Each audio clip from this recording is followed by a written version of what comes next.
हम अध्ययन कर रहे हैं आईएएस 2023 का पेपर। क्वेश्चन नंबर 51, जननी सुरक्षा योजना के संदर्भ में निम्नलिखित कथनों पर विचार कीजिए। पहला कथन, यह राज्य के स्वास्थ्य विभागों की एक सुरक्षित मातृत्व की योजना है। दूसरा, इसका उद्देश्य गरीब गर्भवती महिलाओं में मातृ तथा नवजात शिशु मृत्यु दर में कमी लाना है। तीसरा कथन, इसका लक्ष्य गरीब गर्भवती महिलाओं के लिए स्वास्थ्य केंद्रों में प्रसव को बढ़ावा देना है। और चौथा कथन है, इसके उद्देश्यों में 1 वर्ष की आयु तक के बीमार बच्चों को लोक स्वास्थ्य सुविधाएं प्रदान करना है। तो उपरोक्त में से कितने कथन सही हैं? तो केवल 3 कथन सही हैं और ये चौथा कथन गलत है। इसे केंद्र सरकार के राष्ट्रीय ग्रामीण स्वास्थ्य मिशन द्वारा राष्ट्रीय स्तर पर लागू किया जाता है, लेकिन राज्य के स्वास्थ्य विभागों के सहयोग से लागू किया जाता है। और इसमें 1 वर्ष की आयु तक के बीमार शिशुओं को सीधे सार्वजनिक स्वास्थ्य सुविधाएं प्रदान करना शामिल नहीं है और इस कथन में शामिल बताया गया है, इसलिए 4th स्टेटमेंट रॉन्ग होगा और ये कथन सही है तीनों ही। पहला, यह राज्यों के स्वास्थ्य विभागों की एक सुरक्षित मातृत्व की योजना है। इसका उद्देश्य गरीब गर्भवती महिलाओं में मातृ तथा नवजात शिशु मृत्यु दर में क्या करना है? कमी लाना है। इसका लक्ष्य गरीब गर्भवती महिलाओं के लिए स्वास्थ्य केंद्रों में प्रसव को बढ़ावा देना है। नेक्स्ट है क्वेश्चन नंबर 52, एनीमिया मुक्त भारत रणनीति के अंतर्गत की जा रही व्यवस्थाओं के संदर्भ में निम्नलिखित कथनों पर विचार कीजिए। पहला कथन है, इसमें स्कूल जाने से पूर्व के प्री स्कूल बच्चों किशोरों और गर्भवती महिलाओं के लिए रोग निरोधक कैल्शियम पूरकता प्रदान की जाती है। दूसरा स्टेटमेंट है, इसमें शिशु जन्म के समय देरी से रज्जु बंद करने के लिए अभियान चलाया जाता है। तीसरा स्टेटमेंट, इसमें बच्चों और किशोरों की निर्धारित अवधियों पर क्रमिक मुक्ति की जाती है। और चौथा स्टेटमेंट, इसमें मलेरिया, हीमोग्लोबिनोपैथी और फ्लूरोसिस पर विशेष ध्यान देने के साथ स्थानिक बस्तियों में एनीमिया के गैर पोषण कारणों की ओर ध्यान दिलाना शामिल है। उपरोक्त में से कितने कथन सही हैं? तो इसमें केवल 3 कथन सही है। कितने कथन? 3 कथन सही है। एनीमिया मुक्त भारत रणनीति रोग निरोधी आयरन और फोलिक एसिड पूरकता प्रदान करती है, जो हीमोग्लोबिन उत्पादन के लिए आवश्यक है, लेकिन यह कैल्शियम पूरकता पर ध्यान केंद्रित नहीं करती है, उस पर ध्यान केंद्रित नहीं करती है। और इस फर्स्ट स्टेटमेंट में दिया गया है कि ये इस पर ध्यान केंद्रित करती है, महिलाओं के लिए रोग निरोधक कैल्शियम पूरकता प्रदान करती है, तो इसलिए ये रॉन्ग हो जाएगा। बाकी ये सारे ही स्टेटमेंट सही हैं, दूसरा, तीसरा और चौथा।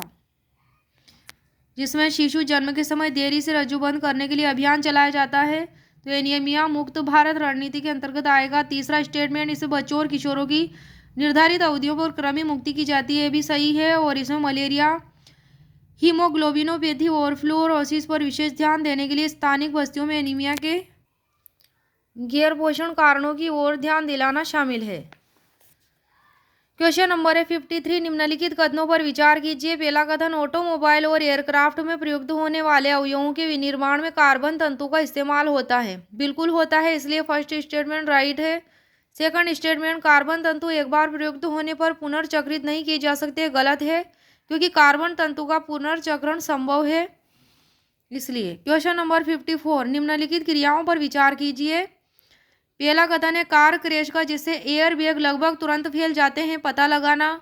दूसरा, लैपटॉप अचानक धरातल पर गिर पड़ने का जिससे हार्ड ड्राइव तुरंत बंद हो जाता है, उसका पता लगाना।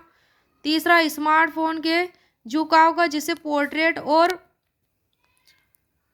लैंडस्केप मोड के बीच प्रदर्शन हो जाता है, उसका पता लगाना। तो कितनी क्रियाओं में त्वरणमापी एक्सीलरोमीटर के प्रकार की आवश्यकता होती है? तो सभी 3 कथन सही है। त्वरणमापी के प्रकार की आवश्यकता होती है कितनी क्रियाओं में? तीनों ही क्रियाओं में होती है, इसलिए सभी 3 कथन सही हैं। नेक्स्ट है क्वेश्चन नंबर 55, पुनर्संचरणशील एक्वा कल्चर प्रणाली में जैव निस्यंदकों यानी कि बायोफिल्टर की भूमिका के संदर्भ में निम्नलिखित कथनों पर विचार करें। पहला कथन है, जैव निस्यंदक बिना खाए हुए मत्स्य चारे को हटाकर अवशिष्ट उपचार प्रदान करते हैं। दूसरा कथन है, जैव निस्यंदक मत्स्य अपशिष्ट में विद्यमान अमोनिया को नाइट्रेट में बदल देते हैं। तीसरा है, जैव निस्यंदक मतलब जैव बायोफिल्टर जल में मत्स्य के लिए पोषक के लिए पोषक तत्व के रूप में फास्फोरस को बढ़ाते हैं। तो कितने कथन सही है? तो कथन केवल एक ही सही है, ये वाला। जैव निस्यंदक मतलब जैव बायोफिल्टर मत्स्य अपशिष्ट में विद्यमान अमोनिया को नाइट्रेट में बदल देते हैं, बिल्कुल बदल देते हैं, इसलिए सही है। यह एक प्रकार की मत्स्य पालन प्रणाली है, एक्वाकल्चर, जहां पानी को पुनर्संचरण किया जाता है और उपचार के बाद पुनः उपयोग किया जाता है। जैव निस्यंदक मत्स्य चारे को हटाने के लिए नहीं बनाए जाते हैं, बल्कि उनका उपयोग विशेष रूप से मछली के उत्सर्जन से उत्पन्न जहरीले अमोनिया के लिए घुले अपशिष्ट के जैविक परिवर्तन के लिए किया जाता है। तो इसलिए इसमें फर्स्ट ऑप्शन रॉन्ग हो जाएगा, क्योंकि ये मत्स्य चारे को हटाने के लिए नहीं बनाए जाते। कौन नहीं बनाए जाते? ये जैव निस्यंदक, जैव बायोफिल्टर नहीं बनाए जाते। किसके लिए? मत्स्य चारे को हटाने के लिए।